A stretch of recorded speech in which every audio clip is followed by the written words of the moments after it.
Good evening all. कैसे हैं आप सब? मैं आपकी होस्ट और दोस्त अलका दीक्षित लेकर आई हूँ आज आपके लिए इंटरनेट सिक्योरिटी।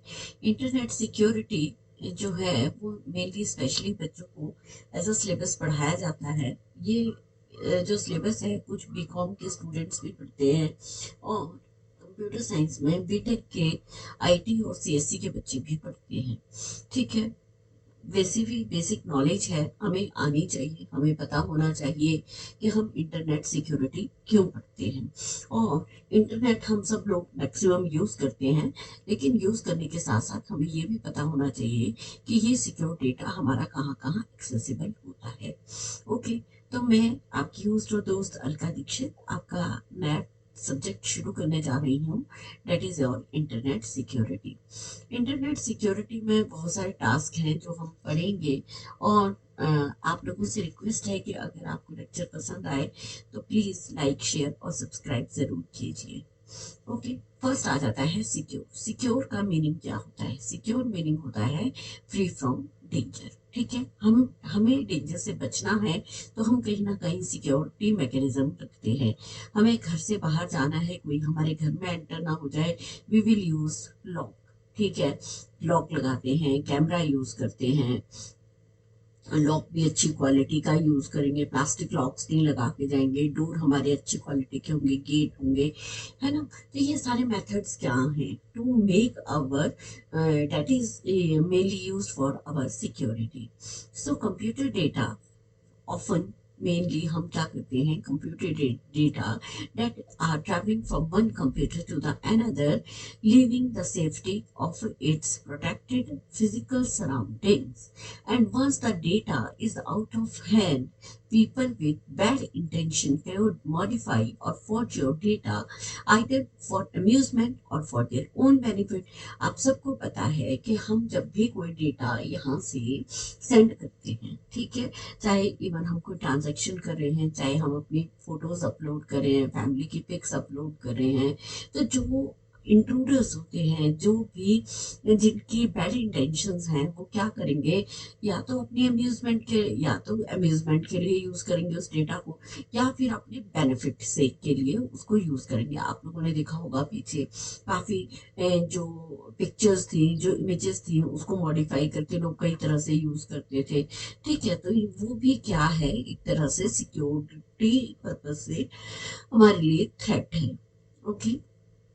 अब हम जब सिक्योरिटी की बात कर ही रहे हैं तो फर्स्टली हम फिजिकल सिक्योरिटी की बात करते हैं।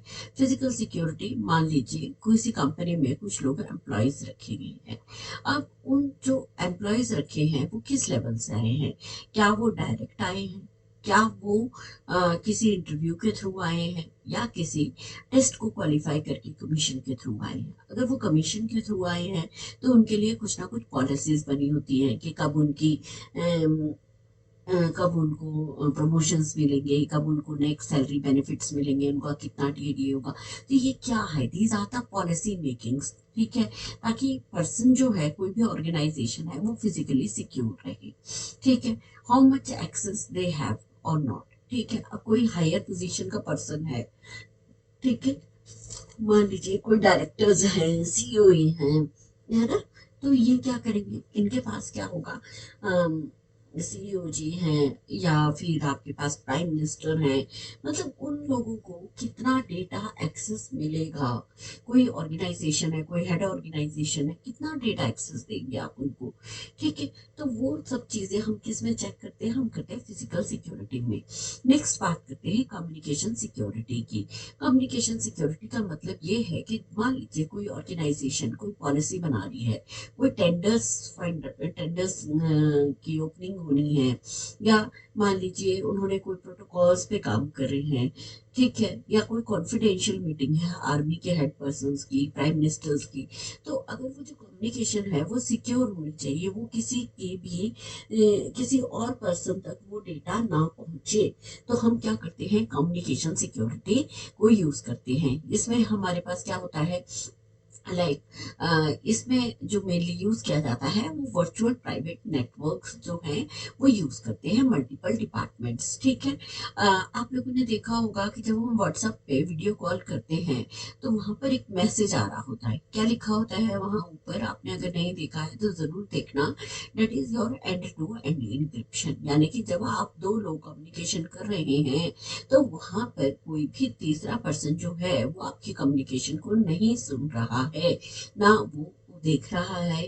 तो ये क्या हो गई, एंड टू एंड इनक्रिप्टेड हो गया कि कोई थर्ड पर्सन इस आपकी बात में इन्वॉल्व नहीं है ना। तो इस तरह से हम क्या करते हैं, कम्युनिकेशन सिक्योरिटी को यूज करते हैं। नेक्स्ट आ जाता है ऑपरेशन सिक्योरिटी। ऑपरेशन सिक्योरिटी क्या हुआ, मान लीजिए कि कोई ऑपरेशन होना है, कोई टेंडर की ओपनिंग होनी है, या कोई, आपने देखा होगा कि बड़ी बड़ी कंपनीज जो हैं वो प्रोडक्ट की लॉन्चिंग करती हैं, ठीक है, नए नए प्रोडक्ट्स बनाती हैं और फिर किसी फिल्म स्टार को बुलाकर उस प्रोडक्ट की लॉन्चिंग करनी है, तो उसको पहले से ही ना डिस्क्लोज नहीं किया जाता। ओके, तो हमें उसके डिस्क्लोजमेंट को क्या करना है, रोकना है। तो इम्पोर्टेंट इंफॉर्मेशन जो है वो रिवील नहीं होनी चाहिए, वो लोगों तक नहीं पहुंचनी चाहिए। So we use operation security. Next आ जाता है आपके पास इंफॉर्मेशन सिक्योरिटी। इंफॉर्मेशन सिक्योरिटी का मतलब क्या होता है कि जो भी आपका डेटा है वो सेव रहे, सिक्योर रहे, so that no alterations can be done by anyone, ठीक है।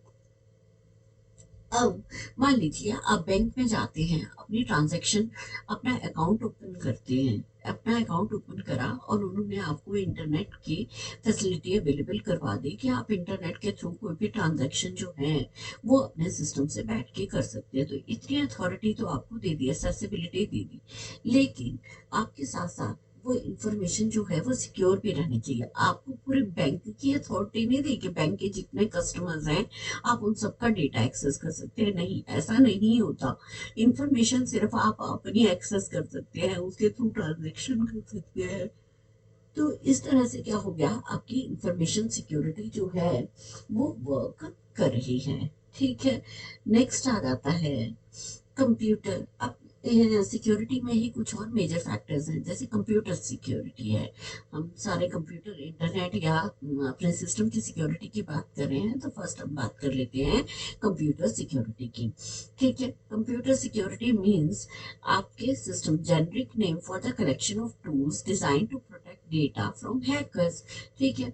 मतलब जितने भी टूल्स, मान लीजिए हम कोई सॉफ्टवेयर यूज कर रहे हैं, हम उसके लिए हमारे सिस्टम पे कोई वायरस ना आए तो हम एंटीवायरस यूज करते हैं, मालवेयर्स, फायरवॉल्स यूज करते हैं, मालवेयर्स अटैक ना करते, ठीक है, वायरसेस ना आ जाए। तो हमें क्या करना है, अपने सिस्टम को प्रोटेक्ट करना है, so we use computer security. Network security means कि नेटवर्क पे जो हम डेटा सेंड कर रहे हैं, मान लीजिए मैंने किसी से सर्विसेज ली और मैंने अपना कनेक्शन ले लिया, इंटरनेट सर्विस प्रोवाइडर ने मुझे कनेक्शन दे दिया, अब मैं डेटा को एक्सेस कर रही हूँ, मैं फंड ट्रांसफर कर रही हूँ। होगा क्या कि नेटवर्क पे जो भी हमारी इंफॉर्मेशन ट्रांसफर होगी उसके लिए हमें क्या देखना है, ट्रांसमिशन राउटर्स के थ्रू देखना है, स्विचेस जो है। ये हमारे जो नेटवर्क की सिक्योरिटी होती है स्टूडेंट्स, वो दो पार्ट में होती है। जैसे आपकी सॉफ्टवेयर से भी हम सिक्योरिटी को जो है वो ब्रीच कर सकते हैं, और हार्डवेयर से भी सिक्योरिटी को ब्रीच कर सकते हैं। जो टारगेटेड पर्सन होते हैं जो देखते हैं कि इस तरह का डेटा इस पर्टिकुलर रूट से होकर जा रहा है, तो वो रूटर्स के थ्रू या स्विचेस के थ्रू अटैक करते हैं, यानी कि हमारा डेटा क्या हो गया, यहाँ पर करप्ट हो गया, ठीक है। वो हमारे डेटा को एक्सेस करेंगे, पैटर्न को एनालाइज करेंगे, और उस पैटर्न के बेसिस पे अगर इन फ्यूचर मैं आप लोगों को आगे भी पढ़ाऊंगी कि किस तरह से डेटा में अटैक्स होते हैं, ठीक है। तो इस तरह से जैसे मैक एड्रेसेस हैं, किस पर्टिकुलर सिस्टम से इंफॉर्मेशन में या यहाँ मेल हुई, आप लोगों ने देखा होगा कि जो टेररिस्ट वगैरह हैं वो किस तरह से अटैक करते हैं। नेक्स्ट आ जाता है इंटरनेट सिक्योरिटी। इंटरनेट सिक्योरिटी में क्या करते हैं, measures to protect data during their transmission over a collection of interconnected networks. Internet में क्या होता है, आप सबको पता है कि हमें ओवर द इंटरनेट क्या करना है, अपने डेटा को प्रोटेक्ट करना है। अब नेटवर्क में हम ये तो नहीं बोल सकते ना कि हमारा जो जो भी नेटवर्क है वो पूरा ऑल ओवर कई नेटवर्क से मिलकर ही बनता है। ठीक है। और ये जो नेटवर्क है, मतलब जो हम इंटरनेट के थ्रू इंफॉर्मेशन देख रहे हैं, that is mainly connected with the interconnected of the networks. अब जब इंटरकनेक्टेड ऑफ नेटवर्क्स होंगे, आपस में कनेक्टेड होंगे और इंफॉर्मेशन को एक्सेस करेंगे या शेयर करेंगे, तो हो सकता है मेरे पर्टिकुलर नेटवर्क पे ना हो, लेकिन फर्दर वो नेटवर्क आगे भी कहीं एक्सेसिबल हो, वहां वो कोई पर्सन जो है, जो हैकर है, वो बैठ के इंफॉर्मेशन को एक्सेस कर ली। नेक्स्ट आ जाता है इंफॉर्मेशन सिक्योरिटी। इंफॉर्मेशन को हम सिक्योर क्यों करते हैं, क्या चाहिए हमें? तो मेनली इंफॉर्मेशन को सिक्योर करने का फर्स्ट मतलब तो ये होता है कि कंसर्न का मतलब क्या होता है? Finances and data. हमारे कंसर्न क्या है? ठीक है, हमारा कंसर्न है हमारे फाइनेंसेस। ठीक है, हमारा जो डेटा है, कोई भी ऑर्गेनाइजेशन है, किसी पर्सन के लिए आप डेडिकेटेडली कितना भी काम कर लो, लेकिन अगर उसके डेटा को कहीं प्रॉब्लम आई, डेटा कहीं या उसकी इंफॉर्मेशन जो है वो ब्रीच होती है, कोई डेटा उसका डेटा इंफॉर्मेशन ब्रीच कर लेता है या उसका डेटा कहीं और पास हो जाता है, तो कोई भी पर्सन है या कोई भी ऑर्गेनाइजेशन है, उसके लिए सबसे इम्पोर्टेंट उसका डेटा है। और क्या होता है, हम सब लोग कहीं ना कहीं अपने फाइनेंसेस को ही टैकल करने में लगे होते हैं, है ना? तो मेनली किस में आ जाता है, फिर आ जाते हैं, यही हमारे कंसर्न है, मेनली डेटा। और जिसके लिए सब लोग काम कर रहे हैं, that is your finances. Next आ जाता है प्रोसेस। प्रोसेस पे क्या आता है, आप क्या करते हो? जो आईडीज होती हैं, आपने देखा होगा, इंट्रूडर डिटेक्शन सिस्टम की बात कर रही हूँ मैं यहाँ पर, कि जो आपके इंट्रूडर डिटेक्शन सिस्टम है, कौन सा पर्सन है, किस पर्टिकुलर नंबर से आपको ये मैसेजेस आ रहे हैं, कहाँ से ये मैसेज आ रहे हैं, ठीक है, किस पर्सन ने आपको कॉल की। तो ये सारा जो है वो that will be done through the firewalls वगैरह के थ्रू।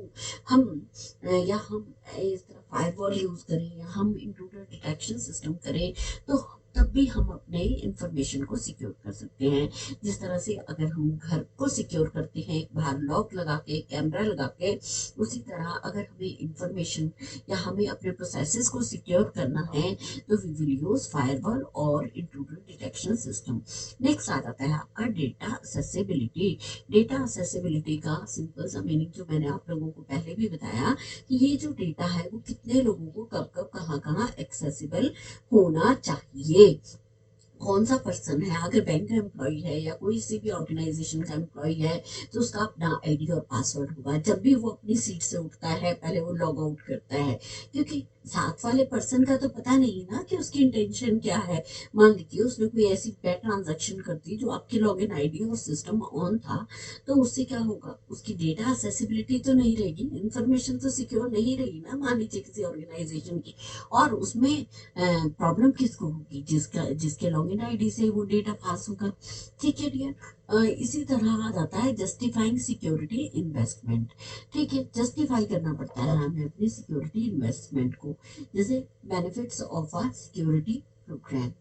ओके। नेक्स्ट आ जाता है बिजनेस एजिलिटी। तो बिजनेस एजिलिटी में क्या होता है कि रिलायबिलिटी होनी चाहिए। ठीक है, कोई भी हम सिक्योरिटी प्रोग्राम्स लेते हैं तो हमें उसके बेनिफिट्स भी होने चाहिए। मान लीजिए मैंने एंटीवायरस ले लिया, लेकिन उस एंटीवायरस का मुझे लॉन्ग टर्म में बेनिफिट ही नहीं हुआ। मैं स्टिल अगर उसके बाद भी मेरे सिस्टम पे कोई मालवेयर आता है, कोई वायरस आता है, तो मुझे उस सिक्योरिटी प्रोग्राम को लेने की कोई बेनिफिट नहीं है। कॉस्ट रिडक्शन पे काम किया जाता है। नो डाउट कि जो लोग, आप लोगों ने देखा होगा कि मल्टीपल जो ऑर्गेनाइजेशंस हैं वो कॉस्ट रिडक्शन पे काम करती हैं, ताकि उसके पास मैक्सिमम लोग जो हैं वो लोग आए। ठीक है, तो ऑर्गेनाइजेशन को क्या चाहिए, उसको अपनी सिक्योरिटी चाहिए, उसको अपने फाइनेंसेस मैनेज करने हैं, उसको अपने एम्प्लॉयज मैनेज करने हैं। तो वो क्या करते हैं, लोगों को लालच देते हैं, क्या आप लोग हमारे पास एडमिशन लीजिए, आपको इतना परसेंट बेनिफिट मिलेगा। या फिर मान लीजिए आपने इतने टाइम से हमारे प्रोडक्ट्स को यूज कर रहे हैं, या आपने और भी देखा होगा कि मान लीजिए लेटेस्टली आप लोग अपने आसपास देखते होंगे कि मान लीजिए आप किसी मॉल में जा रहे हैं, तो वो आपको इतने से ऊपर परचेज अगर आपने किया है, मान लीजिए 5000 से ऊपर परचेज किया है, तो आपको क्या दे रही है, वो बेनिफिट दे रहे हैं। तो ये क्या हो गया, दैट इज और कॉस्ट रिडक्शन। कॉस्ट रिडक्शन करने के साथ साथ ही सिक्योरिटी इन्वेस्टमेंट पे हमें क्या हो जाती है, हमें हो जाती है प्रॉफिटेबिलिटी। ठीक है, प्रॉफिटेबिलिटी होती है लॉन्ग टर्म के लिए, ताकि हम जो डेटा है उसको इजीली लॉन्ग टर्म में बेनिफिट उठा सकें। ओके डियर स्टूडेंट्स, तो इसी में सी आई ए ट्रायड स्ट्रक्चर जो है वो हम और करते हैं। ठीक है, तो मैं आप लोगों के साथ उस पार्ट को डिस्कस करना चाहूंगी, that is your CIA triad. ठीक है, मैं यही लिख रही हूँ आप लोगों के साथ, इसको बोलते हैं CIA ट्रायड। ठीक है, CIA ट्रायड क्या होता है, मेनली आपका जो ट्रायंगल है उसमें हम उसमें हम फर्स्ट ले लेते हैं, ये है इंफॉर्मेशन सिक्योरिटी के ऊपर। ठीक है, first part, second part and third part. ठीक है, यहाँ ले लेते हैं हम सी मीन्स, सी होता है कॉन्फिडेंशियलिटी।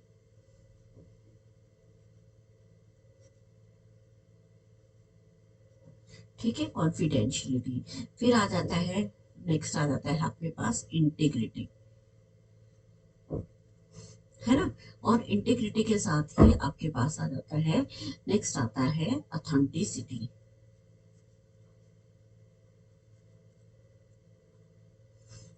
ओके, तो कॉन्फिडेंशियलिटी का मतलब क्या होता है कि आपका जितना भी डेटा है वो कॉन्फिडेंशियल रहना चाहिए। ठीक है, कॉन्फिडेंशियल मीन्स कि आप जो भी ट्रांजैक्शन कर रहे हैं कोई और पर्सन उसको एक्सेस नहीं कर रहा। ठीक है, तो इंफॉर्मेशन सिक्योरिटी ट्रायड में, CIA ट्रायड में हम बात करते हैं कि कॉन्फिडेंशियलिटी जो है वो मेंटेन रहनी चाहिए। ऑथेंटिसिटी, ऑथेंटिसिटी का मतलब क्या है कि ऑथराइज्ड पर्सन ही आपके सिस्टम को एक्सेस, या आप ऑथराइज्ड पर्सन हैं तो आप डेटा को एक्सेस कर सकते हैं। कितना डेटा आप एक्सेस करेंगे वो डिपेंड करता है। ठीक है, कितनी आपको एक्सेसिबिलिटी दे रखी है। जैसे मैंने आपको सिंपल सा कहा कि आपको जैसे ही आपने किसी बैंक में अपना अकाउंट ओपन किया, ठीक है, अकाउंट ओपन करने के साथ ही आपने बोला जी मुझे ना आप इंटरनेट की फैसिलिटी दे दो, इंटरनेट बैंकिंग की। उन्होंने आपको इंटरनेट बैंकिंग की फैसिलिटी दे दी, और साथ में आपकी ऑथेंटिसिटी भी डिसाइड कर दी कि ठीक है आप यूजर नेम पासवर्ड वगैरह अपना कपाचा वगैरह एंटर कीजिए, उसके बाद आप इस बैंक के प्लेटफॉर्म पे लॉग इन हो जाएंगे। लेकिन ऑथेंटिसिटी कितनी है, एसेसिबिलिटी कितनी है आपकी, कि ओनली सिर्फ आप अपना ही डेटा एक्सेस कर सकते हैं। आप ऑथराइज हो गए अब बैंक का डेटा एक्सेस करने के लिए, लेकिन सिर्फ अपने अकाउंट का, और किसी का नहीं। लेकिन अगर आप बैंक के एम्प्लॉय हैं तो आप पर्टिकुलर फील्ड्स, पर्टिकुलर डेटा को एक्सेस कर सकते हैं। वो भी बैंक या प्रोग्रामर्स जो हैं या सिस्टम एनालिस्ट या एडमिनिस्ट्रेटर वो डिसाइड करते हैं कि आप कितना डेटा एक्सेस कर सकते हैं। इंटीग्रिटी का मतलब क्या होता है कि जब भी हमने डेटा को सेंड करा, मान लीजिए ये सेंडर है, ये रिसीवर है, इसने अपना डेटा सेंड करना शुरू करा, यहाँ से डेटा ट्रांसफर हुआ, रिसीवर तक डेटा गया, लेकिन वो चेक क्या करेगा, वो चेक करेगा कि जो भी डेटा यहाँ सेंडर से रिसीवर तक जा रहा है वो ऑब्वियस है। क्या होगा कि उसमें कोई भी डेटा बिट, या तो बिट की फॉर्म में या बाइट की फॉर्म में, ठीक है, या कोई भी वर्ड की फॉर्म में, कोई भी जो डेटा है वो कहीं भी चेंज नहीं होना चाहिए। ओके, कोई भी डाटा चेंज नहीं होना चाहिए, आइदर बिट बिट लेवल पे, बाइट लेवल पे और वर्ड लेवल पे, बिल्कुल भी डेटा जो है ऑल्ट्रेशन नहीं होगा। तो इंटीग्रिटी की फॉर्म में वो यूजर के पास पहुंचना चाहिए और ऑथराइज्ड यूजर ही उस डेटा को एक्सेस कर सकता है। बात समझ आ गई? तो इसी के साथ मैं अपना आज का लेक्चर खत्म करती हूँ। जल्दी ही मिलेंगे नए लेक्चर के साथ। तो thank you, thanks a lot, keep smiling. और अगर आपको लेक्चर पसंद आ रहा है तो please like share and subscribe जरूर कीजिए।